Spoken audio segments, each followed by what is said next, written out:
Yang ketiga, kalau umpamanya memang ibu cuman merasa terapinya cuman ini aja, terus ada orang me memberikan suggestion, ibu harus terima dulu, gitu. Jadi kalau dulu saya memberikan terapi untuk anak saya, kalau terapi itu bagus, tapi saya tidak mampu, ya saya ndak bisa melakukan itu. Masa saya harus ngerampok bank untuk melakukan terapi itu? Nggak bisa kan? Oke, tetapi saya melihat apa sih yang dilakukan terapi itu yang mungkin masih bisa saya lakukan walaupun saya tahu itu tidak perfect. Kalau umpamanya, saya bisa dan kondisi saya bisa, saya akan menanyakan ke orang yang melakukan terapi itu, kemungkinan paling jelek yang terjadi di anak saya. Kemungkinan apa yang paling jelek? Paling jelek kalau umpamanya, oh anak saya nanti regres, saya nggak akan lakukan itu. Jadi kemungkinan paling jelek anak saya nggak maju apa-apa, itu yang saya pilih. Tapi saya juga sebelum memilih itu saya lihat dong, kira-kira, eee, progres anak saya atau anak orang lain, kalau biasanya kadang-kadang saya juga, intuitif, saya juga mencari-cari, informasi itu di apa, internet, tapi jangan lupa kadang-kadang yang memberikan informasi di internet itu selalu pro dan kontra, ya. Jadi kita harus melihat sources-nya yang memberikan informasi itu dari mana, sources-nya apa, siapa dia, dan, eee, apakah itu benar. Karena pertarungan antara pro dan kontra itu kadang-kadang sengit di jagat internet itu. Jadi membingungkan orang seperti kita ini yang awam itu sebenarnya bagaimana atau yang benar itu bagaimana. Nah, itu juga saya rasakan. Setelah saya seperti itu, saya juga mendengarkan teman-teman kita ajak kita mikir kalau gini terus evidence-nya seperti apa. Oke, kalau memang itu tidak setelah 3 hal itu sudah kita, timbang-timbang, ya saya lakukan, gitu loh. Saya lakukan dengan tetap kita tidak meninggalkan Tuhan bahwa usaha kita itu adalah yang menyembuhkan anak kita, tidak. Kita itu cuma berusaha untuk anak kita, tetapi yang misalnya mengetok itu fail or pass itu Tuhan, gitu ya. Jadi kita jangan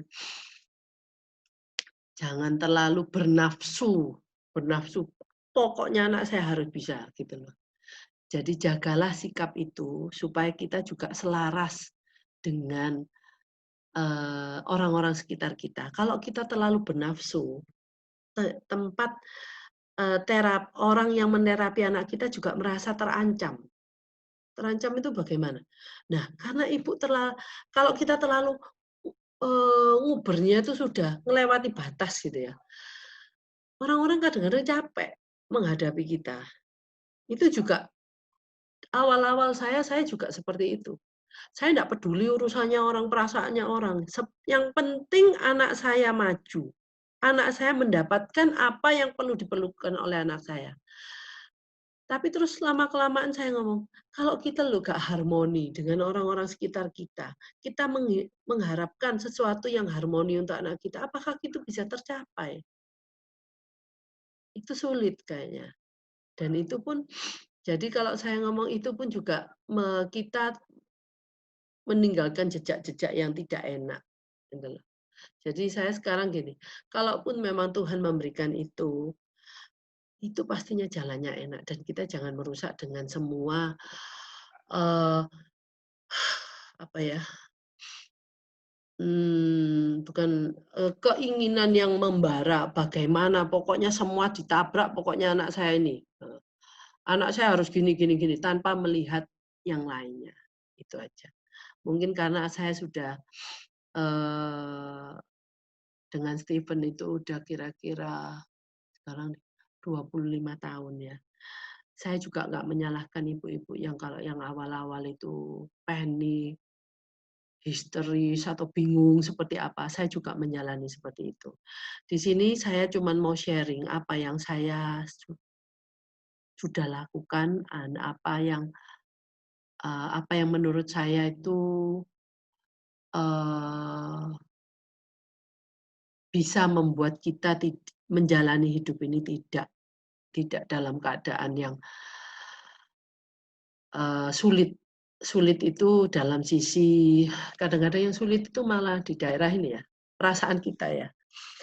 Ya itu aja, jadi kita bisa menjalani itu dengan baik walaupun keadaan kita tidak baik, dan percaya Tuhan pasti akan memberikan yang terbaik, tetapi yang terbaik menurut Dia bukan terbaik menurut kita. Oh, poin 13. Anak saya suka mengambil spidol, bolpen untuk menulis, tapi dia nggak tahan. Jadi setelah coret-coret dia berikan ke saya dan minta saya untuk menuliskan huruf-huruf sesuai kesukaannya itu. Gimana, Bu? Poin 13. Maaf, saya harus kembali ke sini.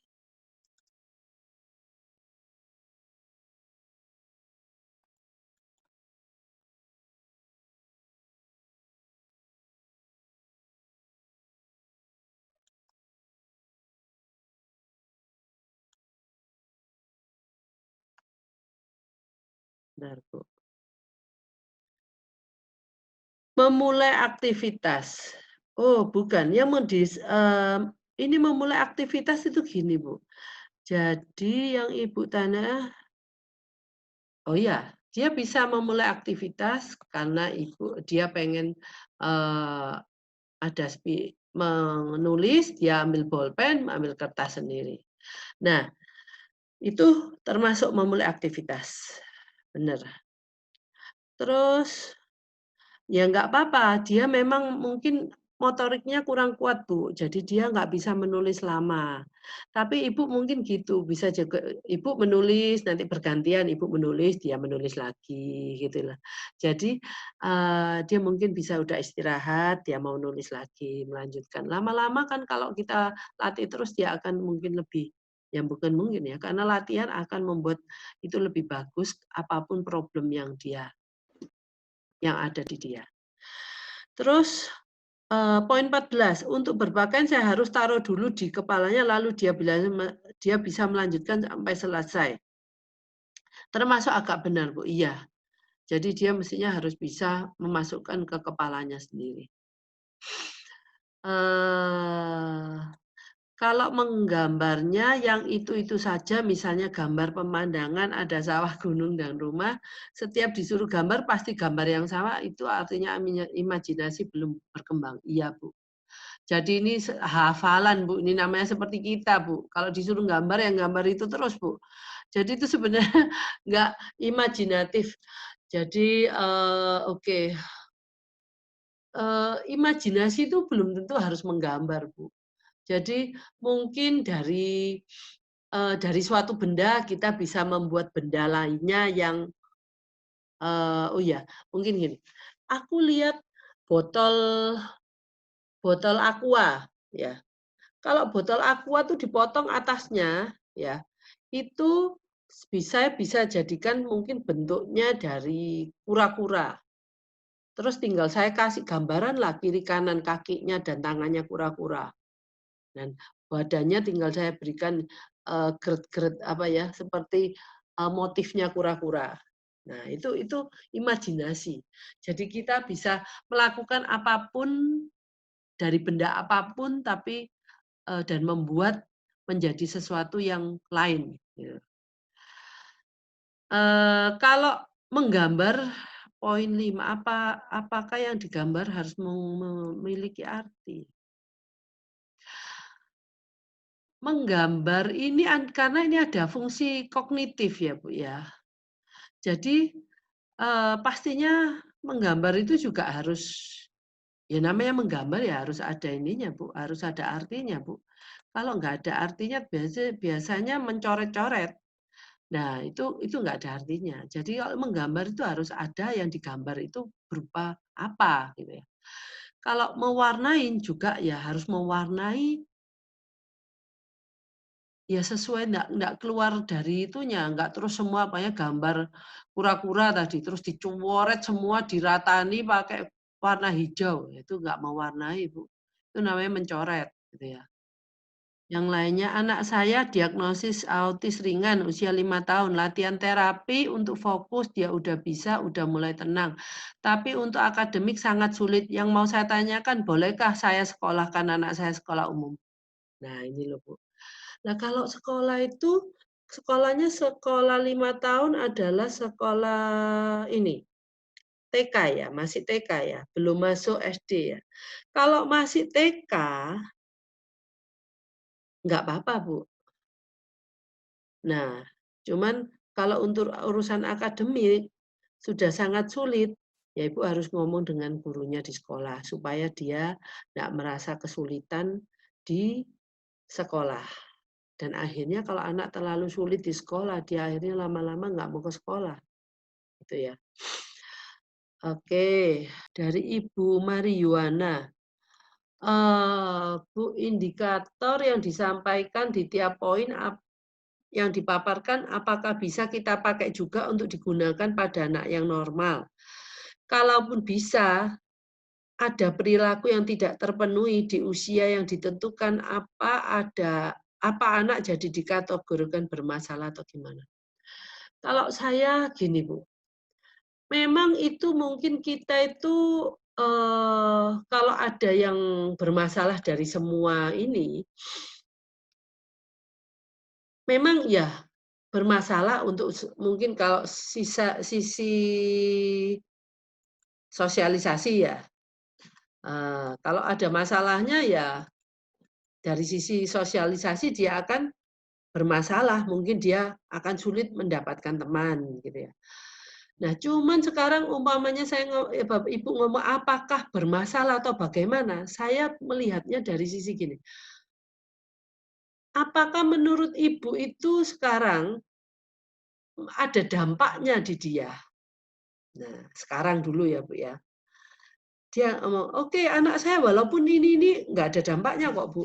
Sekolah masih jalan, dia dapat ya perhatian Ibu kan cuman mungkin mark di sekolah ya, mark itu, nilai di sekolah. Nilai di sekolahnya bagus, menurut Ibu no problem. Nah, tapi kalau Ibu mau membuka jendela lebih banyak, kalau kalau kemampuan sosial ini tidak di-address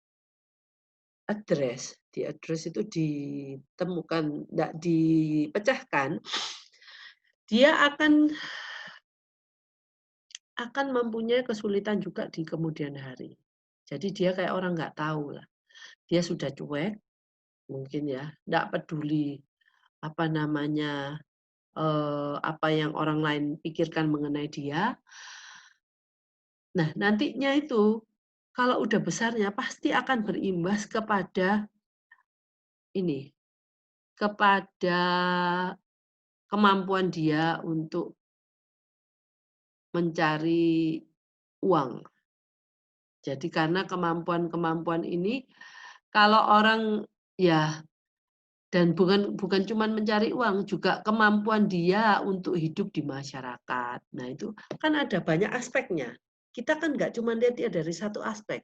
Nah, kalau memang bermasalah, kalau sekarang nggak bermasalah, ya mungkin karena cuman yang Ibu lihat, yang Ibu perhatikan cuma dari sesi, pokoknya dia sekolah pinter. Nah, tapi kalau nanti sudah besar kan kita dituntut untuk bisa survive di semua aspek kehidupan.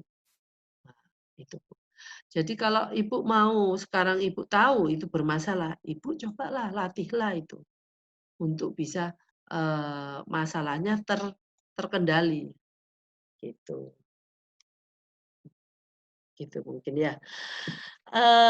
Mungkin, sudah saya jawab semuanya. Nah, slide terakhir yang mau saya berikan ke Ibu dan Bapak di sini adalah ini, ya, ini ada.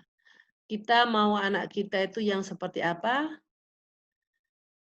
Tujuannya memang normal, Tapi anak ini harus punya mandiri dulu, ya. Setelah mandiri dia terampil. Terampil itu nggak mungkin kalau anak-anak itu cuman bisa pendekar satu jurus itu, kayak saya mengambil istilahnya Dokter Ali, ya biarlah dia, eee, mempunyai satu jurus saja. Nah, kalau bisa berjurus-jurus, ya itu bonus, gitu, Bu. Kalau anak kita bisa jadi normal, ya Ibu memang Ibu sangat beruntung dan Ibu memang dikasih berkat yang luar biasa oleh Tuhan. Bukan bukan terus yang nggak normal, nggak mendapatkan berkat, bukan itu, Bu. Tapi mungkin, Ibu memang, dari apa yang dilakukan Ibu, atau mungkin anak ini memang, statusnya itu dulu itu tidak mempunyai problem yang serius. Ya, terus yang mau saya anukan di sini adalah, saya ingatkan bahwa untuk membuat semuanya berubah itu kita perlukan suatu tindakan, action. Action changes things. Jadi kalau kita tidak bertindak apa-apa, ya jangan mengharapkan sesuatu ada perubahan. Itu loh yang mau saya ingatkan sebagai sesama orang tua. Memang tindakan semua itu butuh pengorbanan, Bu. No pain, no gain, kalau saya ngomong juga. Jadi, kita harus melakukan sesuatu untuk bisa merubah keadaan. Yang terakhir, oke, terima kasih atas semua yang sudah perhatiannya. Yang paling akhir, mari kita sama-sama berjuang untuk anak kita. Terima kasih.